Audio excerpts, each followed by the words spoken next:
Bautista. And the rope. Early lead is taken by Spinning Light from the outside. It's a Spinning Light followed by Yona. Entry number 2, Sigma's Treasure. And moving up on the outside is The Lady Wins. And at the mid-back stretch, it's still Spinning Light, Sigma's Treasure. The Lady Wins. On the outside is El Mundo. Entry number 6, Lady Leisure.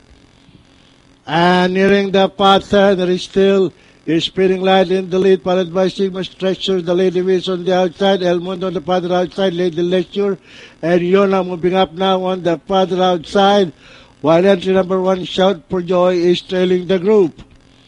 And the last bend for home, it is still Spinning Light in the lead, followed by The Lady Wins in second, El Mundo running in third on the outside, Sigma's Treasure moving up on the farther outside is Yona.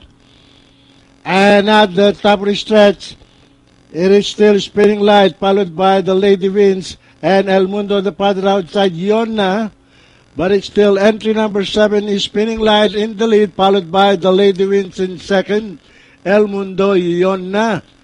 And finally at the payoff line is Spinning Light, The Lady Wins, Yona, El Mundo, Lady Leisure, Sigma's Treasure, and Shout for Joy.